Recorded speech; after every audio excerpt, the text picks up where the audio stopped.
Mutual fund investments are subject to market risks. Read all scheme related documents carefully. काल जंतर मंतरवरती ज्या पद्धतीने विद्यार्थ्यांवरती लाठीचार्ज झाला,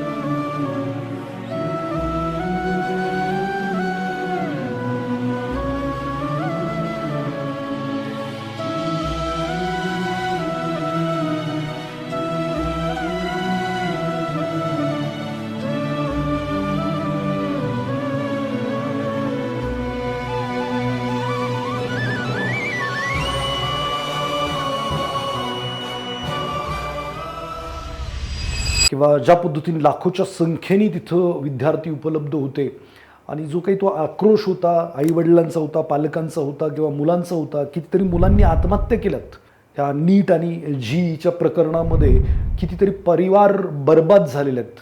आणि मला असं वाटतं की या सगळ्यांवरती सगळेच लोक बोलत आहेत. जरा एक तथ्य किंवा एक खरी बाजू प्रत्येक माणसाने समजून घेण्याची गरज आहे. हे जे काही नीटचा ट्रॅप आहे किंवा हे जे काही शिक्षणाचाच पूर्ण ट्रॅप आहे, तोच आपण एक सामान्य माणसाने वेगळ्या दृष्टिकोनातून पाहणं फार गरजेचं आहे. आणि नक्की आपल्या मुलांसाठी कोणतं एज्युकेशन गरजेचं आहे, कशा पद्धतीने ते दिलं पाहिजे, काय त्याचा ॲक्शन प्लॅन असला पाहिजे, जेणेकरून जरी आपल्याला उद्याच्याला कसली पेपर फुटी झाली किंवा आपला मुलगा नाही सिलेक्ट झाला तर काय पर्याय असू शकतात, ते प्रॅक्टिकली आपण विचार करण्याचा प्रयत्न या व्हिडिओमध्ये करणार आहोत. मित्रांनो, जर तुम्ही या चॅनलवरती नवीन असाल तर सबस्क्राईब करा. मी फायनान्शियल नॉलेजबरोबर सामाजिक ज्या काही घटना घडतात त्याचाही एक वेगळ्या अँगलने विचार या चॅनलच्या माध्यमातून तुमच्या समोर आणण्याचा प्रयत्न करतो आहे. नमस्कार मित्रांनो, मी आकाश गोंदावले. काल जो काही प्रकार घडला जंतर मंतरवरती, खूप साऱ्या विद्यार्थ्यांना, महिला होत्या, मुली होत्या आणि युवा हे देशाचं भविष्य मानलं जातं, त्यांनाच असं अपाहिज करून टाकल्यासारखं वातावरण तिथं निर्माण झालेलं होतं. आता याच्यात बरोबर कोण चुकीचं कोण याच्यावरती चर्चा करण्यात मी जास्त वेळ घालवत नाही, पण त्यातली त्यात मी एवढंच सांगेल की हे जे काही राज्यकर्ते असतात ते काल पण तेच होते, आज पण तेच आहेत आणि कदाचित भविष्यात पण तेच राहतील. फक्त झेंडा बदलतो. म्हणजे पहिला एका पक्षाचा असतो, नंतर दुसऱ्या पक्षाचा हातात घेतला जातो. लोक तीच असतात. तुम्ही चेक करा. माझं जर म्हणणं तुम्हाला पटलं तर बघा. माझ्या मते जे काही चाललेलं आहे, हे जे काही नॅरेटिव्ह पसरवलं जात आहे ते आपल्याला दिशाभूल करण्यासाठी केलेलं जात आहे. काहीतरी ह्यांची सत्ता जाणार, त्यांची येणार, कोणाचं काहीतरी होणार आणि आपण मात्र याच्यामध्ये भरडलं जातोय असं मला वाटतं. आणि खरं तर युवकांना तर मी विनंती करेल की हा व्हिडिओ खूप महत्त्वाचा आहे. पालकांनी पण महत्त्वपूर्ण समजा या व्हिडिओला. तुमच्या मुलाचं, तुमच्या नातवाचं, तुमच्या देशाचं उज्ज्वल भविष्य कदाचित या व्हिडिओमध्ये आहे असं मला वाटतं. कारण डोळे उघडल्याशिवाय, कोणीतरी सांगितल्याशिवाय की आपण चुकतोय, मग याच्यामध्ये दोष कोणाचा आहे तर माझं असं मत आहे की आपला सगळ्यात मोठा दोष आहे. बाकीच्यांवरती बोटं करणं कामाचं नाही. मी काही तथ्य इथं समोर मांडतोय, त्याच्यानंतर आपण बाकीच्या गोष्टींवरती बोलूया. पहिलं तर तथ्य, जी नीट वर्थ आहे का? माझा प्रश्नच आहे, वर्थ आहे का? डायरेक्ट प्रॅक्टिकल विश्लेषण करूयात सामान्य विद्यार्थी आणि पालकांसाठीचं. बघा, जी नीट स्टुडंटची शीट मग 2025 हे जे आहेत ते 22 लाख विद्यार्थ्यांनी एकूण परीक्षा दिली. तर 22 लाख विद्यार्थ्यांमधून फक्त 1 लाख सीट अवेलेबल आहेत MBBSला. 1 लाख सीट, त्यात 50,000 आय थिंक गव्हर्नमेंट आहे आणि 50-45,000 प्रायव्हेट आहेत. म्हणजे 20 लाख जरी लोक मुलांनी, विद्यार्थ्यांनी परीक्षा दिली म्हणजे फक्त 5% मुलांना डॉक्टर होता येईल. 95% मुलांना डॉक्टर नाही होता येणार. म्हणजे त्यांनी पास झाले तरी सुद्धा जागाच नाही तर करणार काय तुम्ही? सगळ्यात पहिली फॅक्ट. बरं, जे कोचिंगवाले आहेत, जीवाले, नीटवाले, यांच्याकडे जर तुम्ही जाऊन जरा चौकशी केली तर जे हुशार विद्यार्थी असतात, पास होऊ शकणारे विद्यार्थी असतात, त्यांच्या घरी ते पोचतात आणि स्कॉलरशिपच्या नावाखाली त्यांना मोठं डिस्काउंट दिलं जातं आणि त्यांना ते त्यांच्या क्लासमध्ये घेतात. कारण पुढच्या वर्षी ती लोक पास होऊन त्यांच्या बॅनरवरती येतात. बाकीचं त्यांना माहीत असतं की 95% हा कचरा आहे, ज्यांच्याकडनं मोठी फीस घेतली जाते, हे पास पण नाही होणार आणि पास झाले त्यांना सीट पण नाही मिळणार. एवढं सगळं कोणाला माहित आहे? त्या क्लासेसवाल्याला माहित आहे. आणि आपण मात्र खूप मोठ्या आशेने ते पैसे भरत असतो, मुलांवरती प्रेशर करत असतो. मला हे कळत नाहीये की जर जी किंवा नीट ही परीक्षाच नाही कोणी पास झालं तर ते जगूच शकत नाहीत का? किती प्रेशर आहे त्या मुलांना. कितीतरी मुलांनी आत्महत्या केली, पालक रडतायत, पैसे खर्च केलेत. अरे मी म्हणतो ते करायचं का? तेवढं खरंच तुमचा मुलगा गुणवान होता का? असेल तर नक्कीच. आणि जर तो गुणवान लोकांनाच फक्त स्कोप दिला तर जीवाले नीटवाले काय कशाला पेपर फुटी करतील, कशाला लीक होईल पेपर. आपलं काय झालंय माहिती आहे का, आपल्याला कंपॅरिझन करायचं, आपल्याला प्रेशर टाकायचं. आपल्या मुलाला सगळ्यांनाच वाटतं डॉक्टर करावं, इंजिनियर करावं. खरंच सगळी लोक डॉक्टर आणि इंजिनियर झाली तर हा समाज चालेल का? कोण कोणाकडे ट्रीटमेंटला जाईल? नाही, आपण प्रयत्न करू. तर प्रयत्न कसला, खरंच त्याला इंटरेस्ट आहे का? आज मी या व्हिडिओमध्ये काही प्रश्न विचारणार, त्याची प्रामाणिक उत्तरं स्वतःला द्या, मुलांनी स्वतःला द्या, पालकांनी पण स्वतःला द्या. मग हे सगळे बवाल जे होत आहेत ना ते थांबतील. आपणच आपल्याकडे पाहत नाहीये नीट काय नक्की केलं पाहिजे. तर 5% लोक 95% मुबल्ले आहेत इथे. बरं, याच्यामध्ये पण नीटचा खर्च किती आहे, तर गव्हर्नमेंट कॉलेजला गेलात तर 1 ते 5 लाख रुपये खर्च होईल तुमचा. प्रायव्हेटला गेलात तर 50 लाख ते 1 कोटी ही फी असणार आहे. डोनेशन वेगळं असणार, 2-3 कोटी काय असेल ते मला नाही माहीत. बरं, आणि मग कोचिंगचा नीटचा वगैरे 2-3 लाखाचा खर्च. मग हा सगळा जर मी हिशोब मारला तर तुमचं पोरगं समजा हे प्रायव्हेटमध्ये जाऊन डॉक्टर झालं तर तुम्हाला माहिती आहे का, आत्ताची कंडिशन अशी आहे की प्रायव्हेट हॉस्पिटलमध्ये जी MBBS डॉक्टर कामाला आहेत त्यांना 50, 60, 70 हजार रुपये पगार, आणि त्यांना टार्गेट दिलं तर एवढं आणा. पेशंट आजारी असू द्या नसू द्या त्याला ॲडमिट करा म्हणून सांगितलं जातं. खूप सारे प्रॉब्लेम, ते खूप प्रेशरमध्ये आहेत ती लोक. बरं, एवढा खर्च करून तेवढा खर्च केला, कर्ज बिर्ज काढून आपण केलं, त्याला फेडायला किती लागतील? 15-20 वर्ष. बरं, तो हॉस्पिटल कधी टाकणार? हॉस्पिटल टाकलं तर थोडंफार कमवू शकतोय, नाही तर ते गुलाम म्हणूनच ते डॉक्टर MBBS असलं तरी त्याला काम करायला लागतंय, आणि त्याला पण कामगारांपेक्षा जास्त कॉर्पोरेटचे प्रेशर त्याला झेलावे लागतात. मग हे वर्थ आहे का? सगळ्यात महत्त्वाचा तर हा विषय आहे. बरं, तेवढ्या डॉक्टरांची नीड आहे का? प्रॅक्टिकल विचार करूयात. कुठंतरी मोर्चे काढायचे म्हणून काढायचे, एवढी सगळी पोरं लाखोंनी तिथं आली होती, खरं सगळे डॉक्टर होणार होते का? हा पण प्रश्न आहे माझा. खरंच तेवढ्या लोकांना सीट मिळणार होती का? बरं, हा बाजार कोणामुळे आहे? आपण कंपॅरिझनमध्ये, आपणच प्रेशरमध्ये पोरांना ते करायला लावतोय. बरं, ते कोचिंग क्लासेसवाल्याचं मी तुम्हाला सांगितलं, पास होणाऱ्या मुलांना काय दिलं जातं, तर स्कॉलरशिप दिली जाते, आणि जे नापास होणारे त्यांच्याकडनं मोठी फी वसूल केली जाते. आणि किती त्रास आहे त्या पोरांना बघा. खूप महत्त्वाची गोष्ट आहे, हे पहिलं विचारात घ्या, आणि त्याच्यानंतर मग आपण ठरवूयात काय करायचं. जी नीटचं स्टुडंटचा विद्यार्थ्यांचा विचार जर केला तर स्पर्धेची तीव्रता 10 ते 12 लाख विद्यार्थी परीक्षा देतात जीची, आणि त्याच्यामध्ये सीट्स IITला उपलब्ध आहेत 17,000, म्हणजे 1 ते 1.5%, म्हणजे 99% मुलांना जागाच नाही मिळणार आहे इंजिनिअरिंगला. बरं, ते 17,000 जे IITला सिलेक्ट होतात त्यातल्या सगळ्यांनाच कॅम्पसमध्ये जॉब मिळतो. किती टक्के आहेत ते? खूप गहन विचार करण्याची गरज आहे. आज देशाला आपण एवढे सगळे पैसे करतोय, आंदोलनं करतोय, करायलाच पाहिजेत, नो डाऊट अबाउट दॅट, पण खरंच कितपत ते सामान्य माणसांचं काम आहे? मग प्रॅक्टिकल अप्रोच घेऊयात, आपण एक डेटा बेस बोलूयात की बाबा नाही होत आहे, मग कोणाला होत आहे, कोण कसा टेस्ट करायचा तो विद्यार्थी, ते पण आपण याच्यावरती डिस्कस करूयात की कोण विद्यार्थी आहे ज्याला जी नीट करणं गरजेचं आहे, कोण विद्यार्थी आहे त्यांनी तिथं नाहीच गेलं पाहिजे, त्याच्यावरती बोलूयात आपण. आणि तुम्हाला पटलं तर करा, नाही पटलं तर या आंदोलन करत बसा, आणि काय करायचं ते करा, काही होणार नाही. राज्यकर्ते कधीच बदलणार नाही, ते समाजाचा विचार करत नाहीत, करत असतं असं झालंच नसतं. बरं, हे आले काय आणि ते आले काय, सगळे सारखेच आहे. पहिलं तर आपण बदलणं गरजेचं आहे असं मला वाटतं. जीचा नीटचा खर्च किती आहे, तर IITला लागला तुम्ही तर 8 ते 12 लाख रुपये खर्च येणार. जर तुम्ही प्रायव्हेट इंजिनिअरिंग केले तर 6 लाख ते 22-20 लाखापर्यंत खर्च आहे, आणि कोचिंग जीचा 1 ते 4 लाखापर्यंत खर्च आहे. शाळेचा खर्च बाजूला. आता एवढा सगळा खर्च करून 5-50 लाख रुपये तिथंच गणित झालं याचं. आता ते 5-50 लाख रुपये ते रिकवर करायचे, त्याचं इंजिनिअरिंगमध्ये एक्सपिरियन्स यायचा, आणि त्याला हायएस्ट पॅकेज मिळायचं, त्याला किती वेळ लागणार माहीत नाही. सो मला असं वाटतं की हे जे आकडे आहेत ना ते जरा डोळे उघडे करून बघा की 99% मुलांना इंजिनिअरिंगला ॲडमिशन मिळणारच नाही आहे, किंवा मिळालं तर प्रचंड खर्च करायला लागेल. 95% मुलांना डॉक्टर होताच येणार नाही. मग आपण ही आंदोलन कशासाठी करतोय? जरी समजा पेपर लीक झाला नाही झाला तरी तीच मुंबई, नाही झालं तरी तीच मुंबई. बरं, आजच होतं का पेपर लीक? पहिल्यापासून होतं. आज आपल्याला पहिल्यांदा माहीत झालंय की पेपर लीक झालाय. याच्या अगोदर काही वर्षापासून होत असणार आहे. आता मी असं दावा नाही करू शकत, पण तुम्हालाही माहिती आहे भारत सिस्टम काय आणि लोक कशी आहेत, राज्य करते, पहिले कसे होते, आत्ताचे कसे होते, किंवा सगळेच कसे आहेत, याच्याबद्दल काय माझं दुमत नाही आहे. सो असं थोडासा विचार करा थांबून, वर्थ आहे का? हे असेल तर नक्की करा. काय असेल तर तुमच्या मुलाचं स्ट्रॉंग इंटरेस्ट आहे, पॅशन आहे, वेडा आहे तो त्यासाठी. मग कसं करणार? तो सोपं आहे. तो तासोन तास फक्त अभ्यास करतोय, तुम्ही प्रेशर न करता. त्याला ते आवडत आहे, त्याला त्याच्यात इंटरेस्ट आहे. बरं, तासन तास 1-2 दिवस करून नाही चालणार आहे, तर ते 3-4 वर्ष कन्सिस्टंटली हार्डवर्क घेऊ शकतो का?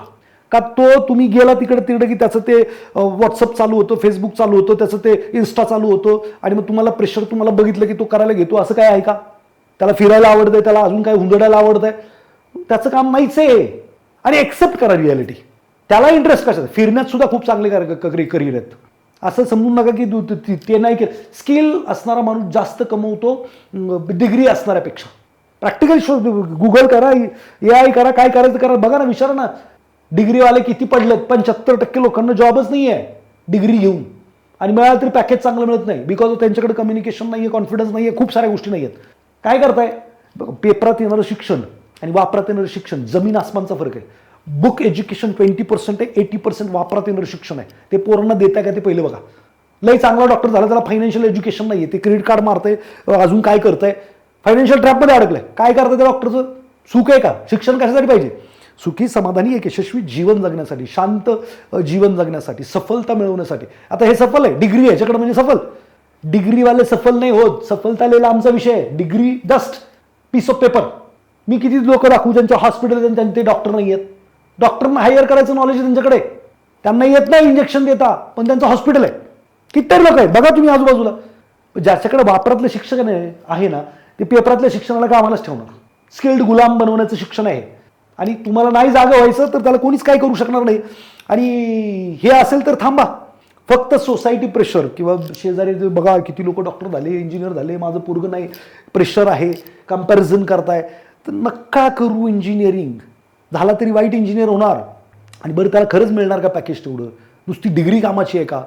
बघा माझ्याकडे डिग्री कोणतीच नाही आहे, माझं शिक्षण पण जास्त नाही, मला तर इंग्लिश पण चांगलं येत नाही, प्रोनाऊन्सिएशन चुकतात, पण मला फायनान्समधलं येतं काहीतरी, वापरातलं शिक्षण. आज सर माझ्याकडे खूप चांगल्या लेवलची लोक कामाला आहेत. मी सांगितलं तुम्हाला, माझी शाळा आहे CBSE पॅटर्नची, शिक्षक कामाला आहेत. What I am trying to tell you, तुमच्याकडं वापरातलं शिक्षण असेल ना, तर पेपरातल्या शिक्षणाला ते ऑलवेज बीट करणार आहे. डिग्री कामाची नाही आहे. आणि मग तुमची मुलं आत्महत्या का करतायत? का प्रेशर देताय एवढं की डिग्री नसलं म्हणजे जीवनच नाही आहे? प्रॅक्टिकल वागा ना प्लीज. आणि मुलांना तुम्ही पण का, जर फक्त तुम्हाला आई वडील म्हणतायत, कोणीतरी म्हणताय म्हणून का तुम्हाला ते करायचं आहे? जरा एक्सप्लोअर करा स्वतःला, काय वाटतं मला, मी काय केलं पाहिजे. खूप महत्त्वाचं आहे. पहिले आपल्या ना गुरुकुल सिस्टम होती, तिथं physical, mental, social, financial, spiritual हे सगळं शिकवलं जायचं. फिजिकल लोकांना किती समस्या आहेत, त्याच्यावरती खूप स्कोप आहे काम करण्याचा. मेंटल, रोज वादविवाद आहेत, लोकांशी रिलेशन कसे मेंटेन करायचे, बायकोशी रिलेशन मेंटेन करता येत नाहीत लोकांना. पैशाबाबतीत खूप साऱ्या बाबतीत शिकण्यासारखं आहे, आणि त्याच्यात करिअर पण खूप चांगले आहेत. आणि तुमच्याकडे जर बेस्ट स्किल असेल ना, तर तुमचं कसलीच सर्टिफिकेट त्याला बीटच करू शकत नाही. आणि जर तुम्ही तरी पण करणार आहात सोसायटी प्रेशरमुळे, तर बॅकअप प्लॅन आहे का बघा. उद्या नाही झाला पोरगा असं समजूनच चाला, होणारच नाही. 95% रेशो, 99% रेशो असल्यावर कुठनं होणार तुमचा पोरगा इंजिनियर, डॉक्टर? नाहीच होणार असं समजा. बॅकअप प्लॅन आहे का? नसेल तर फायनान्शियल प्लॅनिंग करा, स्पेशली प्रायव्हेट कॉलेजमध्ये जायचं असेल तर. नाहीतर मग कार्यक्रम आहे तुमचा. रियालिटी चेक खूप महत्त्वाचं. 20 लाखातून 1 लाख डॉक्टर होतात जे नीट पास करतात. बाकी 19 लाख विद्यार्थ्यांचं काय होतं? हा सगळा बाजार आहे. आता 19 लाख विद्यार्थी पास नाही होणार, सगळ्यांना माहिती आहे. गुणिले 2 लाख जरी फी केली तर पैसे किती मिळाले त्या कोचिंग क्लासेसवाल्या? का नाही तो पेपर लीक करणार? त्याच्याकडे पैसे जेवढे येत आहेत. मग जर हे जरा कॉमन सेन्स वापरून जर हे विद्यार्थीच गायब झाले तर पेपर लीक करून त्याला परवडणार आहे का? बरं मी खरं सांगू का, तुमचा विद्यार्थी जर शिकण्याच्या लायक आहे किंवा त्याला ते करता येत, त्याला प्रायव्हेट कोचिंगची गरजच नाही आहे. ऑनलाईन कोचिंग कारण गुगलवरती, त्या यूट्यूबवरती असं कोणतं शिक्षण नाही आहे अवेलेबल जे फ्रीमध्ये उपलब्ध आहे. त्याला मी म्हणतो फ्री नाही, छोटीशी फी भरून ऑनलाईन कोर्सेस करा. फिजिकल करायला लागण्याची गरजच नाही आहे, आणि एवढ्या फिया द्यायचीच गरज नाही. तात्काळ हे जे काही चाललंय ना, लीक बीक बंद होऊन जाईल. तुम्ही फिया देताय ना, तुम्ही मागे लागलाय ना, मग त्यांना काही लुटायलाच बसलेली ती. हा व्हिडिओ आहे ना, सगळ्यांना व्हायरल करा. त्याला खरंच विचार करा काय केलं पाहिजे. ते तरी सांगतो. ड्रॉप इयरचा धोका, अनेक विद्यार्थी 1-2 वर्ष ड्रॉप इयर घेतात का तर नंबर नाही लागला. साहेब या काळात ना तुमचा मुलगा सेल्फ कॉन्फिडन्स, आत्मविश्वास गमावतो. 3 वर्ष आयुष्यातले क्रुशल व्हायला जातात यंग एज मधले, याची तुम्हाला कल्पनाच नाहीये. साहेब आत्मविश्वासच माणसाला विनर ठरवतो, आणि तोच गमावला तर त्याचं काय भविष्य असेल? 1 वर्ष नाही झालं बंद. हा लईच प्रॉब्लेम होतोय, कोण आजारी होतो, कोण मेलं होतं आणि त्याला नाही जमलं त्यावेळेला अभ्यास करायला, मग तुम्ही विचार करू शकता दुसऱ्या वर्षी. अदरवाईज सगळं काय आलबेल होतं, नाही झालं जायचं सोडून, काय त्यांनी आयुष्य बंद नाही पडत. खूप सगळे चांगले स्किल आहेत जे आता आमच्याकडं फायनान्समध्ये आहे ना, इन्शुरन्स सेक्टर, म्युच्युअल फंड, अडाणी त्यांना काय येत नाही, ढिकळ, फक्त आत्मविश्वास आहे. आत्मविश्वास जोरावरती धंदा करतायत, आज करोडो रुपये कमवत आहेत. हा आत्मविश्वास पोरांना कुठं घालवायला लावतं. 2-2, 3-3 वर्ष अटेम्प्ट केल्यानंतर म्हणते मी लायकीच नाहीये. ते UPSC MPSC घरं बरबाद केली आहेत, विद्यार्थ्यांचं आयुष्य बेकार केलंय. ॲडिक्टेड झालीत ती पोरं, दारू पितायत, व्यसन करतायत, घरच्यांना काय उत्तर द्यायचं, एवढा पैसा खर्च केलाय, तेवढी वर्ष आम्ही वायाला घालवली आहेत, सेल्फ कॉन्फिडन्स गेलाय त्यांचा. हे बघा, विचार करा, डेटा समोर ठेवा, खरंच 1% 2% माझा पोरगा येणार आहे का? Common sense. तुम्हाला वाटतं की 1% लक बाय चान्स नाही, एखादा ट्राय मारा, ते पण फी नाही भरायची क्लासची, ऑनलाईन करा. आम्ही पण ऑनलाईनच शिकतो, जे काही शिकायचं ना ऑनलाईन छोट्या पैशात. प्रायव्हेट MBBS 1 कोटी द्यायचे, ROIचा विचार करणं गरजेचं आहे. रिटर्न ऑन इन्व्हेस्टमेंट, जी काही इन्व्हेस्टमेंट केली आहे ती रिटर्न मिळायला किती वर्ष किती दिवस लागतील. ॲक्शन प्लॅनमध्ये स्वतःला ओळखा, विद्यार्थ्यांनी पण आणि पालकांनी पण. पालकांनी फायनान्शियल दृष्टीनं विचार ओळखा, विद्यार्थ्यांनी कॅपॅसिटीच्या दृष्टीनं ओळखा. काय मला तेवढी रुची आहे का, माझी तेवढी ताकद आहे का, 2-3 वर्ष कन्सिस्टंटली मेहनत करण्याची आर्थिक स्थिती पालकांनी तपासा, मुलांनी पण तपासा की खरंच आपल्या पालकांकडे आहे का ती परिस्थिती. आणि जर असेल तर सेकंड टार्गेट ठरवा. जर मी परीक्षा दिलीच तर सरकारी जे गव्हर्नमेंट कोटा आहे त्याच्यामध्ये मी लागलो तरच मी करणार आहे.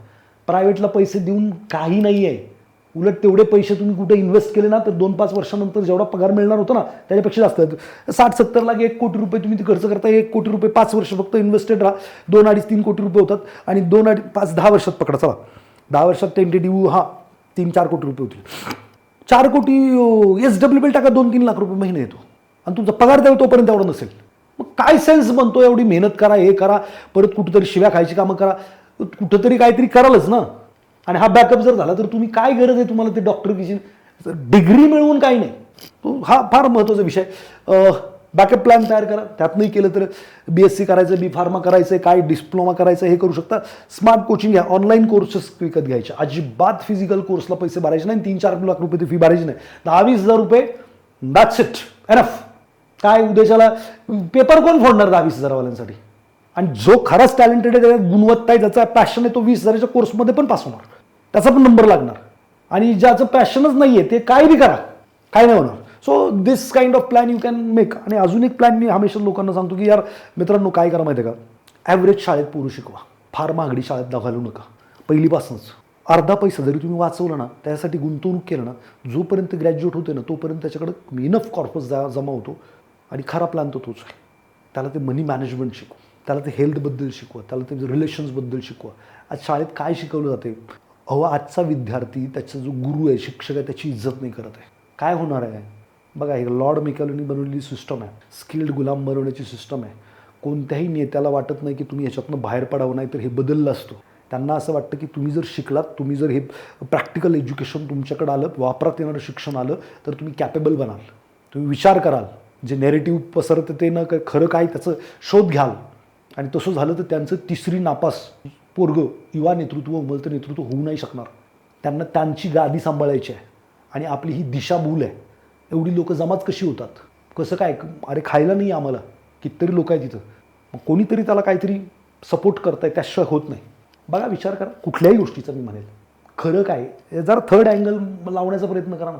बरं, दुसरं सरकार आलं म्हणजे परत हे नाही होणार का? 2014ला हेच सरकार वाईट होतं अगोदरचं, 2014 नंतर परत आता हे सरकार वाईट झालं, पुढचं येणार ते पण होणार. मग आपण स्वतःमध्ये बदल करा, दुसऱ्यांमध्ये बदल करायला जाऊ नका.